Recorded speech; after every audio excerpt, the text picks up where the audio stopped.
We often don't fully realize the role the chair of the supervisory board plays in the board's work.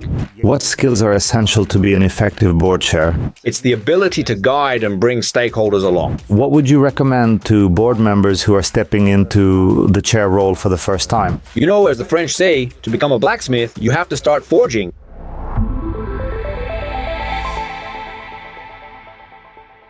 Ladies and gentlemen, welcome to the Board of Directors with Sergiy Bulavin channel. Today our guest is Kyrychenko, and with Taras we'll be discussing the role of the board chair. Taras, welcome. Greetings to everyone. Hi, Sergey. Unfortunately, in Ukraine, we have no courses that teach the role of the board chair. There are programs for board members, but none that train future chairs. Exactly. Business owners often have certain misconceptions about who the board chair is, and so do many board members. I've had several business owners ask me whether the chair is essentially the board's CEO, and naturally that kind of question shows that the role of the board chair is not clearly understood, neither by owners nor by board members. This needs to be clarified so that both the chair and the board as a whole can function effectively. In your view, if the chair is not the board's CEO, then who are they really?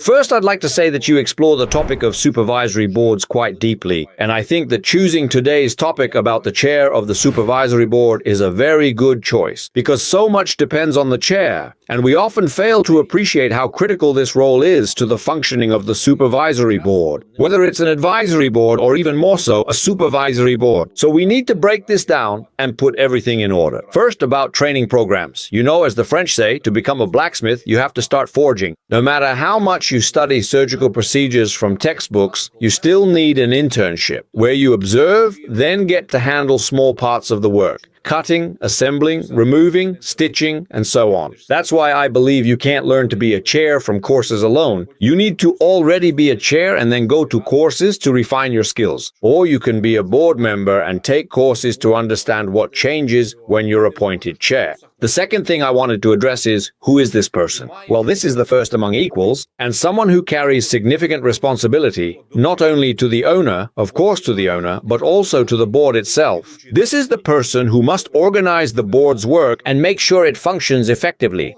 If the board is dysfunctional, in my view, 50% of the problem lies with the chair. So if your board isn't delivering the value it should, you may need to start by replacing the chair, even if that chair is you. There are many metaphors and comparisons. The chair as a Kapellmeister or as a strategic facilitator and so on. Naturally, this role is very different from a traditional executive role where you have subordinates, you have your own boss, and you work within a hierarchical system. So how can we highlight the differences between executive subordination and board interaction, including the role of the chair? The chair, following the old Roman principle, is the first among equals, meaning their vote, except for specific corporate governance nuances, is not decisive. It doesn't carry more weight than any other board member's vote when decisions are made. So this person holds responsibility to the board to organize its work, set the agenda, set the tone for board engagement, lead the meetings, and ensure the board makes decisions on the matters for which it convenes. And to ensure the board considers not only the formal agenda, but also the real agenda, and to do it in a way that is appropriate, and that, frankly, is an art, and to ensure that a proper record, a protocol minutes, is produced, with clear decisions and clearly defined tasks for those responsible for execution, primarily the company's management. And so, the board can be relied upon as a solid governing body, not a debating club or something resembling the Central Committee's Politburo. I'd say this is equally important even for an advisory board. Because, by the way, a board must have its own agenda, including follow-up, a list of tasks derived from the recommendations and decisions, which then translate into actionable items, and an advisory board can track those as well. I completely agree. For me, there isn't a big difference between a supervisory board and an advisory one. A supervisory board carries more responsibility. It makes binding decisions. But an advisory board, in line with best corporate governance principles, should still aim to help reach decisions, even if the final decision is made by the owner. So there's absolutely no issue here. If the advisory board has recommended a certain decision, why shouldn't the supervisory board be able to approve it? The advisory board simply carries less formal responsibility. That's true. But on the other hand, the quality of decisions should be the same, if not higher. That's why it's extremely valuable for an advisory board to track execution and the impact of that execution. It provides feedback to the advisory board on the quality of the decisions made or the quality of the recommendations given. I fully agree with you. So, my general view is this. Very often I say that those who don't understand the value of a board simply haven't experienced the damage a board can cause, because even a reasonably well-assembled board can be harmful. When it can't form a proper agenda that meets the needs of the moment. When it can't make decisions based on that agenda. When you can't rely on a decision because it may change the day after tomorrow or be forgotten later this week. When the decision is partial, incomplete, and impossible to implement. In my view, this is where the harm of such boards is significant. They distract management, they distract owners, and they force everyone, including independent directors, to spend their precious time. And it also costs money, so it's a double loss. And it undermines the very idea of establishing boards in the first place. I fully agree. That's why you must ensure the board is effective, and it's the chair who ensures that effectiveness. In my own experience, I once had a situation where the chair was so inexperienced in the operational aspects of running a board that being a board member felt like a never-ending meeting. You could never predict when the next meeting would be. You couldn't predict how much time would be allocated to making a decision. It was a nightmare. A nightmare to the point that I was genuinely relieved when the board elected a new chair. By the way, in supervisory boards, especially when there are multiple shareholder groups or when the owner is distant from daily management, the chair is elected by the board itself. Taras, the board chair, is constantly communicating with the owner and constantly communicating with top management. The chair ensures the flow of information across different levels of the organization and the board, so the board can function effectively. When people talk about board leadership, of course it's different from executive leadership. What could that mean?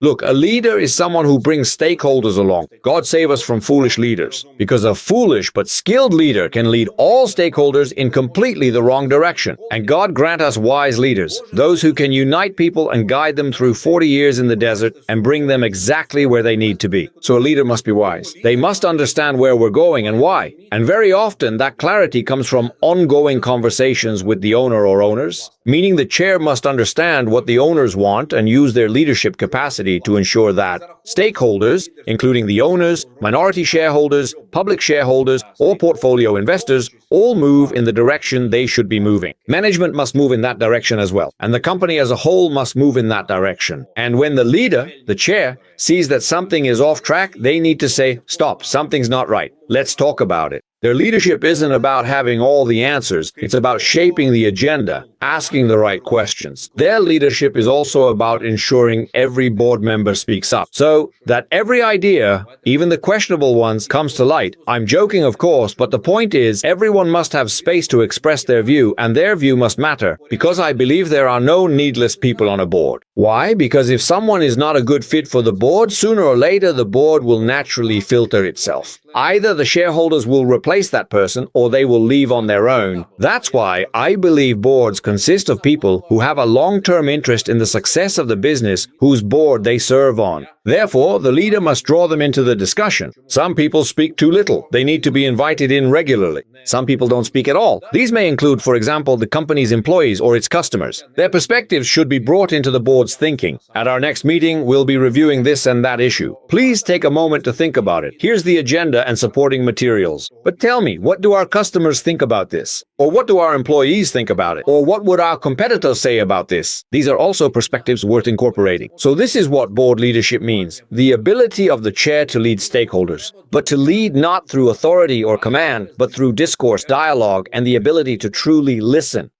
And the ability to elevate the importance of what the company does and what each level of the organization contributes. Yes, one of the key skills is understanding real priorities. Because too often, unfortunately, I see valuable board time wasted on issues that simply aren't worth that time. And the things that should be discussed remain entirely outside the agenda. And of course, there are the informal tools, the water cooler conversations, dinner conversations, lunch conversations, breakfast conversations. These are also part of the work of a supervisory board. Now we've listed quite a number of areas the chair is responsible for. They manage the agenda, they ensure that everyone can participate effectively. Essentially, they provide a form of moderation. They speak with the owner, they speak with top management, and in some cases they even act as a mentor in certain matters. So the chair's role includes quite a lot. What skills does one need to be an effective chair? To be an effective chair, you need not only skills, you need talent. You need a high degree of empathy. You must be able to immerse yourself in the company, in its owners, and essentially in every board member and every member of top management. You need to understand what drives them. You need to have a sense of empathy. Empathy for the owners, empathy for the management team that is working nonstop to ensure the company succeeds. Empathy for the company itself, for the business and the strategy it pursues. And you need to have strong communication skills. What I learned from international boards, from working with global boards, is the level of communication. Very often in Ukraine, a more administrative, command-style approach dominates, and it doesn't encourage a board to have a meaningful discussion. But there is nothing worse than, as I always say, an excellent execution of a wrong decision.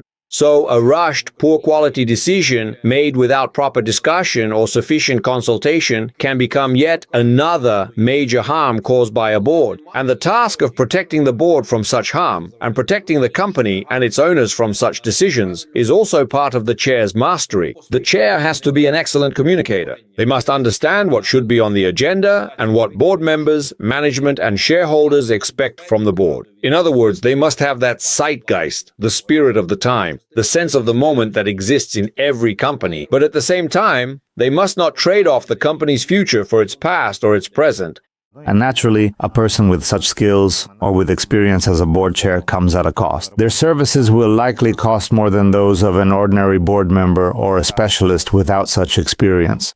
But listen, this is not really a question of money. If you have a large company that spends, say, $1 million on advertising something, then surely you have sufficient funds to hire high-quality board members. The real question is ensuring that you have a high-quality chair. In terms of compensation, there is a global standard. The chair's remuneration is typically about 25% higher than that of a regular board member. I believe this is absolutely not the case. My experience shows that the chair spends twice as much time and twice as much effort to fulfill their role on the supervisory board compared to an ordinary board member. That's why, from my point of view, the chair, he or she, is the key figure. Moreover, we are talking here about traditional or, let's say, classic standards of supervisory and advisory boards. But if we recall someone like Eric Schmidt, he served as an executive chairman. We can recall many boards where the chair has additional responsibilities, for example, engagement with government authorities, with the public, or very often with shareholders, because very often the chair is also the shareholders' representative. Especially when we talk about a private company that grew out of a startup, you often see a situation where the chair represents the shareholders or investors. And even if they do not control the company, their voice still matters for the founder and for the company itself, so the chair can have as many roles as we can imagine, but what matters is choosing the right model.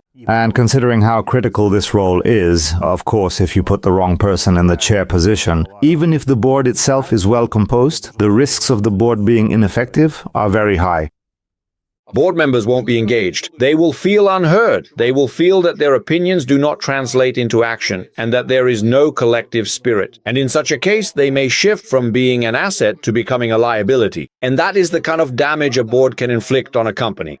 Exactly. This is how conflicts emerge. This is how meetings get hijacked when one board member takes the floor and it becomes difficult to stop them so that others can speak. This is where experience matters, moderation skills, the ability to facilitate a productive discussion while staying within time boundaries. I have my own methods, developed over many years, and I have a lot of experience in handling exactly these kinds of situations when someone overruns their time. It's always challenging, but always interesting. I approach such situations with great empathy. Why? Because when a board member speaks passionately and at length, at least it means they are engaged, unless it's just empty talk. And if he or she is truly engaged, then perhaps all of us, the entire board, the entire company, should listen to them. Perhaps this person is speaking about something we, for some reason, are not thinking about. Perhaps the value we gain from spending an extra 5 minutes will be far greater than the time we lose. That's why I believe that every board member, every shareholder representative, and every top manager is pure gold. And we must listen to them. And listen not only to what they say, but to what they truly mean.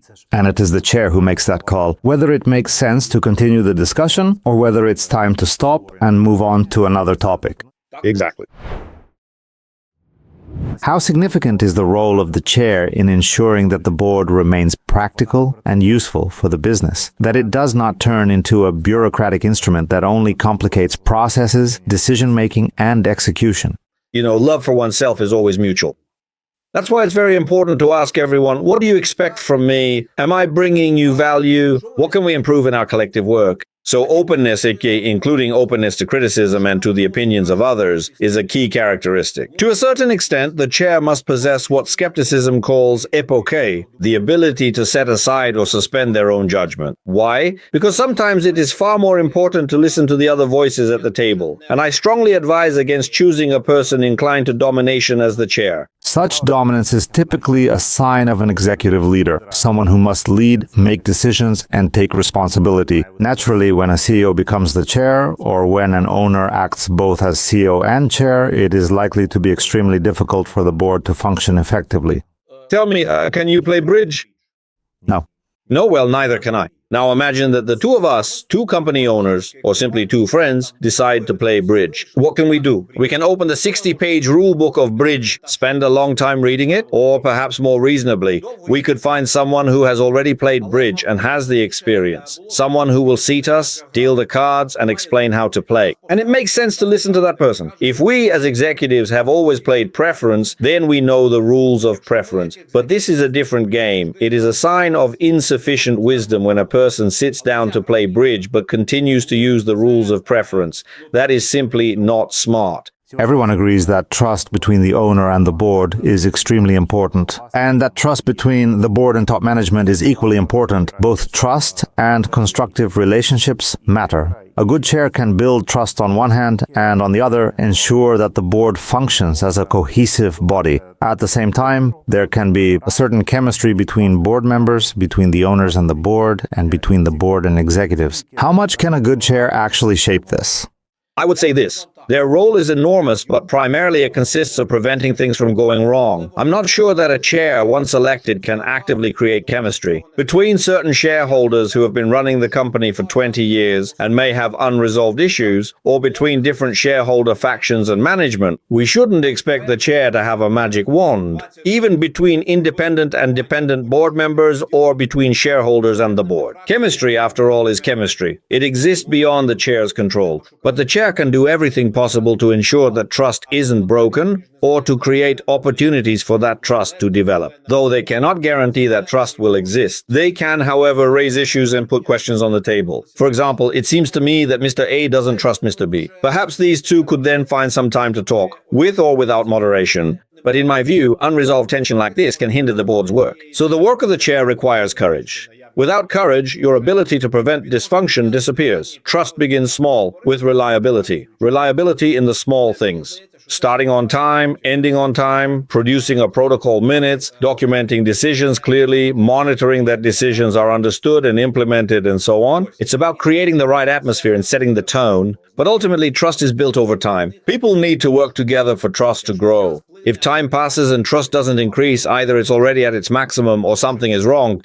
Today, it is generally recognized that corporate governance approaches are evolving globally, requiring greater board involvement in company activities. And of course, this also means that chairs will need to be more engaged in organizing this work.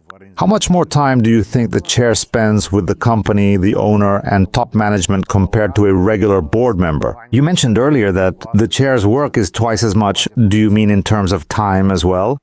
Yes, including in terms of time, about 1.5, 2, or even 2.5 times more. There aren't really precise metrics for this. Perhaps some academic studies exist, but in practice it's much more. And indeed, board engagement with the company is crucial. Personally, I wouldn't want to serve on a board that isn't engaged with the company. Most likely, such a board does more harm than good, and I wouldn't want to harm either the owners or the company itself. Therefore, the board's engagement with company operations must be maximized. Naturally, this engagement is sometimes guided by certain powers and the specific set of decisions the board is expected to make. But all of it should be carried out with genuine involvement. After all, if you're not engaged in what you do, it's not certain that you are truly living.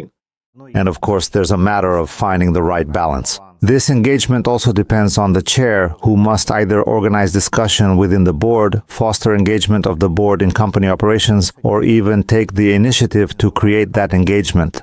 Of course, the engagement of a board member or manager with the company ultimately depends on the free will of the individual, whether they choose to engage or not. So the chair can create more opportunities for a person to be engaged, but they cannot guarantee engagement, so let's not expect that. In my experience, I once had a very prominent supervisory board where one person was what is called in the West retired on duty. This person was already older and simply received compensation for their seat on the board. There was no real engagement. Perhaps apart from the desire not to risk their reputation, nothing else motivated their participation. Unfortunately, this is a typical situation, especially among international companies.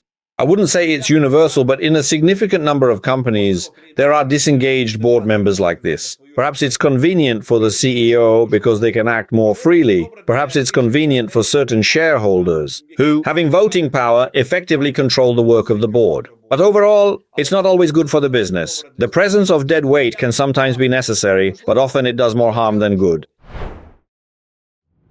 Taras, in your opinion, what should a business owner know about the chair, about their role, their engagement, and so on? The owner should listen to our discussion today and ask themselves, what kind of chair do I want? Is the current chair meeting the criteria I expect of my board? Are they delivering what we've discussed today? If not, who could replace them? Perhaps another board member could step in. Perhaps a new person should be appointed for the next board term. Perhaps the current chair just needs further development. But something must be done. If the chair is appropriate for the role, it's very important to devote time not only to the work of the board itself, but also to discussing how the board operates. Very often, we go to work and focus on doing our tasks, but we don't take the time to reflect on how we work, what we focus on, and what is truly on our agenda. What is actually on our agenda? How do we express our opinions? How do we reach decisions? And how are those decisions implemented? So I advise the owner to pay attention not only to the decisions the board makes, but also to how the board works. Looking inward at how decisions are made and how discussions are conducted is essentially an assessment of the board's effectiveness. Exactly. There are several models for evaluating board effectiveness. I personally believe in evaluation by the owner. Why? Because even if their judgment is imperfect or unfair, it's still the owner's company and they have the right to remove anyone from the board. That said, there are also models where board members evaluate each other. So in other words, there are several good models. Taras, what advice could you give to board members who are serving as chair for the first time? Of course, when each of us, both you and I, faced the role of chair, we probably had many questions we asked ourselves, trying to find answers. And in doing so, we may have sought advice from experienced chairs on how to structure the work effectively. I fully agree with you. I can recommend 3 things.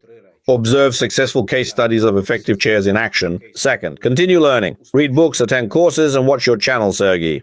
Attend advanced training courses if they exist or become available. Thirdly, find a mentor you can consult with. As chair, you'll inevitably face situations where you don't know what to do with different groups of shareholders or confrontations between certain board members or issues of disengagement or excessive influence from others. You can seek advice on these situations. Having a more experienced mentor to guide you is, in my view, basic but essential advice. If I don't know how to cook, say how to make dumplings, what would I do? I'd find a mentor, go to someone experienced and ask, I see how you make these dumplings. I'd like to learn. Can I consult with you? So where can you find such mentors?